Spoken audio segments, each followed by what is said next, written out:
Right. Journalists and others. And rather than have everyone go around and introduce what you're doing, if you ask a question, just bring up your publication. Yeah, who you are, where you're from, that'd be great. That'd help me out. The deal. And I'll start with the first questions. Okay. So I have a picture I want to throw at you. Okay.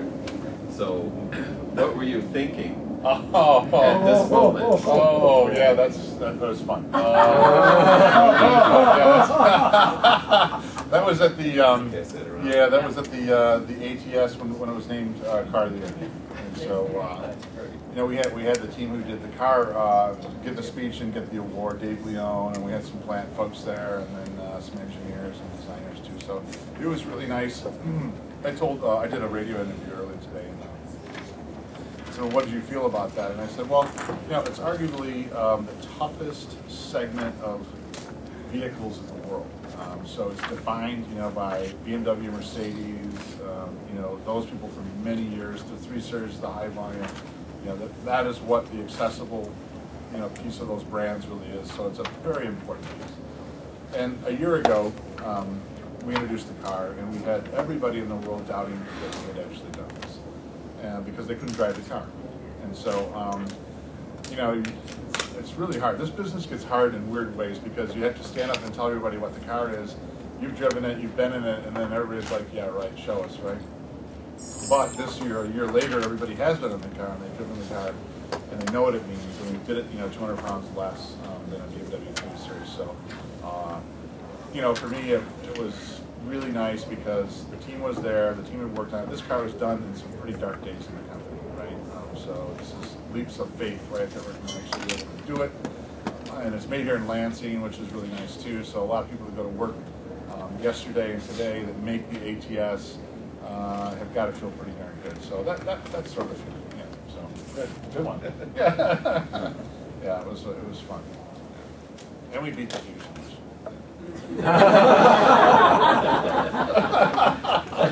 By a lot. So it's good. Yeah. Okay, so yeah. Don't be shy. I'll fire it off. Yes. So I'm Patrick with my Chevrolet Volt. Bought one of the early Volts. Yes, I did too. Yeah. 2011.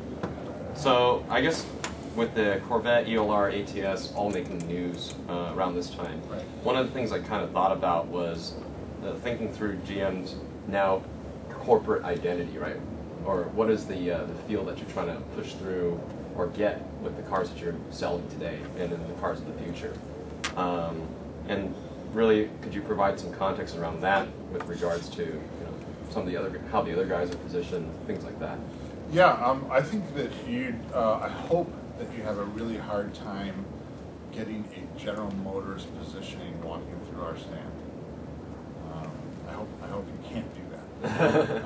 I'm serious because you look at Chevrolet and Chevrolet cars. We weren't very good at Chevrolet cars for a long time, and so if you look at the cars that we sell here and the cars that we don't sell here in the Chevrolet stand, which is kind of fun to look at too, you kind of see why we don't sell some of those here pretty easily. I think from a market standpoint.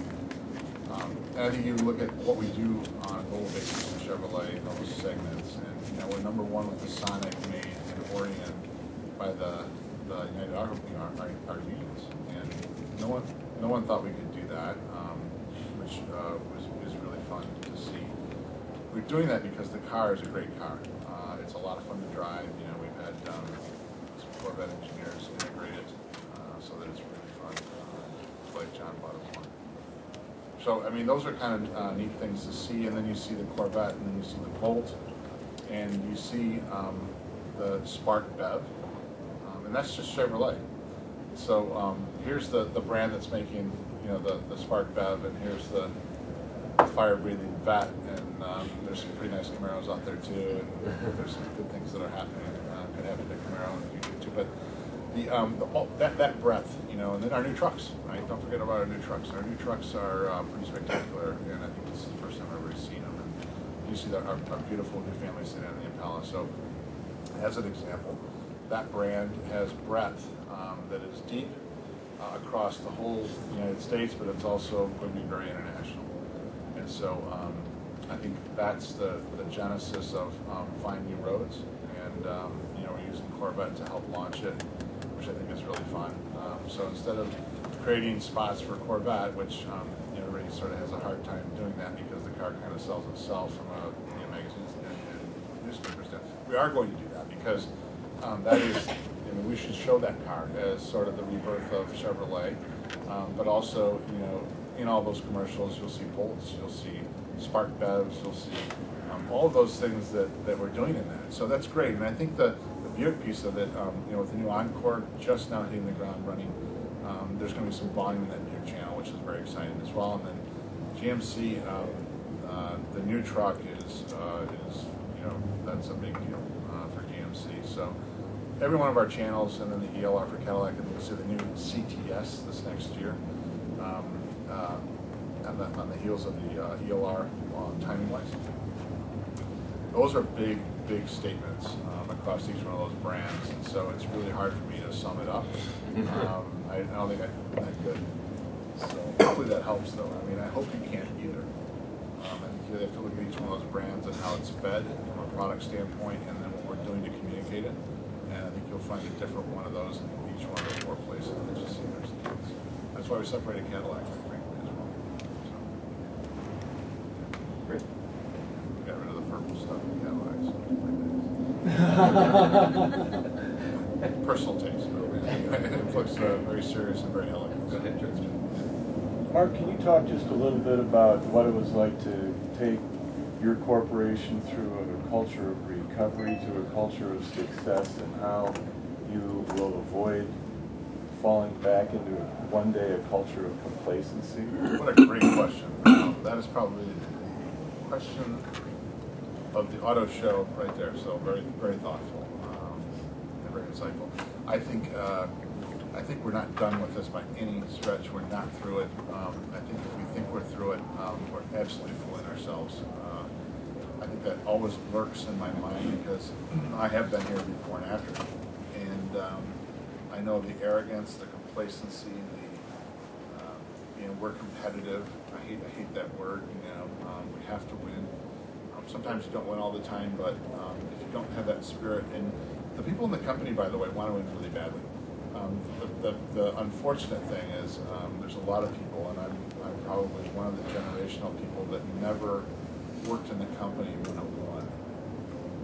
Okay, so we all want to really win badly, but what's really good about this auto show more than anything else is that we now have post-bankruptcy General Motors feeling, our employees I'm talking about, feel and taste what it means to win outside of cars like Corvettes and all that stuff. So we know how to do this in pockets, but now we're starting to do it all the way through the lineup. So more Sparks than I thought we'd sell here.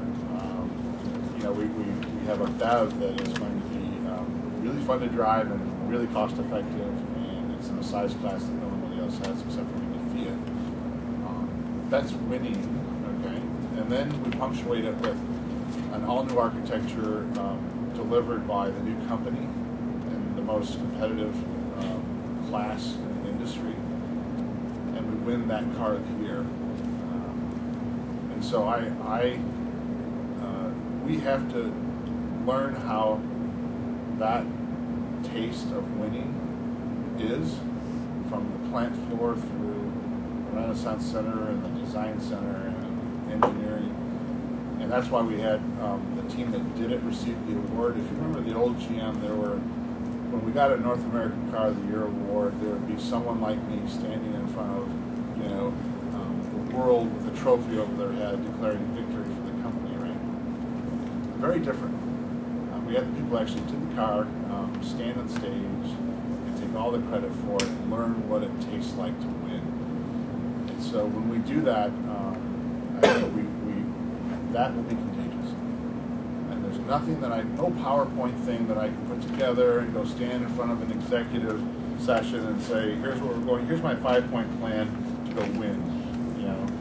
That's not where it should come from. It should come from the entries that we put out to the world, and I'm not foolish enough to think we're going to win it every year all the time, but that attitude and that approach to every single product we do, instead of just trucks or just Corvettes or just this or just that, it's got to be the way we go to market and the way we